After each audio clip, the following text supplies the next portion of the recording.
بسم اللہ الرحمن الرحیم۔ رزق اتنا کہ سنبھالنا مشکل ہو جائے گا، گھر گاڑی سب ملے گا انشاءاللہ۔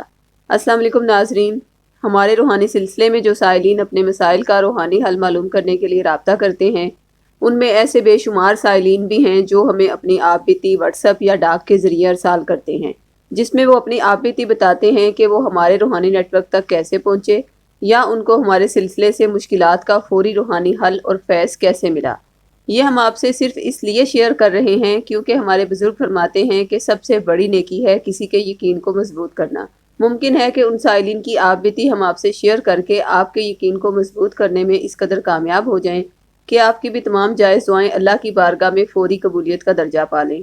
السلام علیکم، میرا نام محمد اسحاق ہے اور میں ایک گاؤں کا رہائشی ہوں اور اپنے والدین کا اکلوتا بیٹا ہوں۔ میرا تعلق غریب خاندان سے تھا۔ میرے والد صاحب محنت مزدوری کرتے تھے جس سے گھر کا گزر بسر مشکل سے ہوتا تھا۔ ابا جان کو مجھے پڑھانے کا بہت شوق تھا۔ ان کا یہ خواب تھا کہ میں پڑھ لکھ کر بہت بڑا آدمی بنوں جس سے اگلی زندگی آسان ہو جائے۔ ایک طرف میں تھا جس کا پڑھائی میں دل نہیں لگتا تھا، دوستوں کے ساتھ مل کر آوارہ گردی کرنے کا زیادہ شوقین تھا۔ گھر سے اسکول کے لیے نکلنا مگر باہر جا کر دوستوں کے ساتھ مل کر کھیلنے چلے جانا اور ٹھیک چھٹی کے وقت واپس گھر آ جانا، یہ میرا روزانہ کا معمول بن چکا تھا۔ اس وقت میں جماعت نہم کا طالب علم تھا اور آج بھی سوچ کر حیران ہوتا ہوں کہ اتنی جماعتیں میں نے کیسے پاس کر لیں۔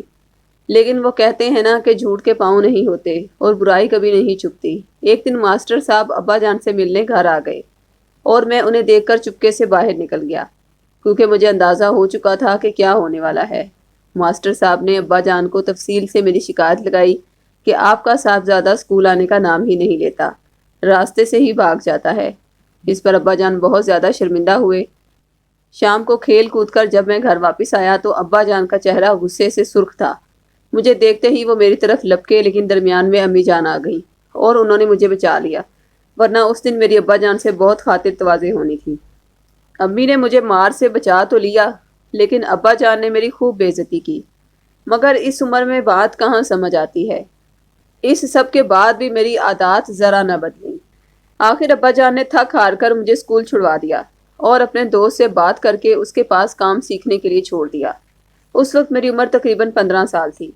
میرے والد صاحب کے دوست کا نام حشمت علی تھا، کیونکہ وہ ابا جان کے بھائی بنے ہوئے تھے اس لیے میں انہیں چچا کہہ کر بلایا کرتا تھا۔ ان کی گاڑیوں کی ورک شاپ تھی تو انہوں نے مجھے اس کام پر لگا دیا۔ ان کے بارے میں ایک بات بتاتا چلوں کہ وہ بہت کنجوس آدمی تھے، جیب سے پیسے نکالنا ان کے لیے بہت مشکل تھا۔ وہ مجھے روزانہ کے صرف 20 روپے دیا کرتے تھے۔ میں کافی بار وہاں سے بھاگا بھی، مگر چچا جان ورک شاپ پر کام کرنے والے دیگر لڑکوں کو بھیج کر مجھے ڈھونڈ لیتے تھے اور وہ لڑکے مجھے اٹھا کر واپس ورک شاپ پر لے آتے تھے۔ آخرکار میں نے ہتھیار ڈال دیے اور اپنی ساری توجہ کام سیکھنے پر لگا دی۔ وہاں سے تھوڑا بہت جو خرچ ملتا تھا وہ خود ہی اڑا دیا کرتا تھا۔ ابا جان محنت مزدوری کر کے جو پیسے لاتے وہ گھر خرچ ہو جاتے تھے۔ میں اپنے آپ میں کام سیکھ کر والدین پر احسان کر رہا تھا اور مجھے ذمہ داری کا کوئی احساس نہ تھا۔ مجھے اس وقت ورک شاپ پر کام کرتے ہوئے 5 سال گزر چکے تھے اور پتہ بھی نہیں چلا، لیکن مجھ میں ابھی تک کوئی تبدیلی نہ آئی۔ میں نے کام میں بہت مہارت حاصل کر لی تھی اور چچا جان کی ورک شاپ بھی بہت تیزی سے ترقی کر رہی تھی۔ ہمیں کام سے سارا دن فرصت نہیں ملتی تھی۔ اس وقت میں ورک شاپ کا سینئر کاریگر بن چکا تھا اور چچا جان مجھے روز کی بنیاد پر 500 روپے دینے لگ گئے تھے، مگر گھر کے حالات ابھی تک ویسے کے ویسے ہی تھے۔ ایک دن کام کا بوجھ اتنا زیادہ تھا کہ مجھے گھر جانے میں دیر ہو گئی۔ تقریباً رات کے 10 بجے کا وقت تھا۔ ہمارے محلے کا ایک لڑکا بھاگتا ہوا ورک شاپ پر آیا اور اکھڑی ہوئی سانسوں میں کچھ بولنے لگا، لیکن مجھے ٹھیک طرح سے اس کی بات سمجھ میں نہ آئی۔ میں نے اسے بٹھایا اور پانی کا گلاس پیش کیا۔ پانی پینے کے بعد اس نے تھوڑا سا سکون محسوس کیا۔ پھر مجھے بتایا کہ آپ کے ابا جان کو کچھ ہو گیا ہے، اس کی وجہ سے آپ کی امی روئے جا رہی ہیں۔ میرے پاؤں تلے سے زمین نکل گئی کہ آخر ایسا کیا ہو گیا ہے جس کی وجہ سے امی جان اتنا رو رہی ہیں۔ میں بھاگ کر گھر گیا۔ وہاں جا کر دیکھا کہ ابا جان کے ہاتھ پاؤں ٹیڑھے اور زبان ساکن ہو چکی تھی اور وہ کچھ بول نہیں پا رہے تھے۔ میں نے فوری طور پر گاؤں کے ڈاکٹر کو بلایا۔ اس نے چیک اپ کرنے کے بعد کہا کہ انہیں شہر لے جائیں، ان کی حالت بہت سنجیدہ ہے۔ میں ابا جان کو شہر لے گیا اور حالات کو مد نظر رکھتے ہوئے انہیں سرکاری ہاسپٹل میں داخل کروا دیا۔ جب ڈاکٹرز نے ان کا مکمل معائنہ کر لیا تو مجھے بتایا کہ انہیں فالج کا اٹیک آیا ہے۔ یہ نہ تو ٹھیک سے بول پائیں گے اور نہ چل سکیں گے۔ میں نے سوچا ان کا اگر کسی مہنگے ہاسپٹل سے علاج کروایا جاتا تو شاید ان کی طبیعت میں سدھار آ سکتا تھا، مگر اتنا پیسہ نہیں تھا کہ ان کا علاج کروا سکیں۔ گھر میں سختیاں اور فاقے شروع ہو گئے۔ جیسے ہی ابا جان بیمار پڑے گھر میں سب کچھ بدل گیا۔ ہنر کے باوجود میں اس قابل نہیں تھا کہ ساری ذمہ داریاں سنبھال سکوں۔ ایک دن میرا دوست امین جو کہ شہر میں کام کرتا تھا، ابا جان کا سن کر ان کی صحت کے بارے میں دریافت کرنے گھر آیا۔ باتوں باتوں میں اس کو میں نے گھر کے تمام حالات بتا دیے۔ اس نے مجھے سیدہ روحانی ویلفیئر کے بارے میں بتایا اور اگلے ہی دن شہر سے واپسی پر مجھے ایک نقش لا کر دیا اور مجھے بتائے گئے طریقے کے مطابق اس کو استعمال کرنے کا کہا۔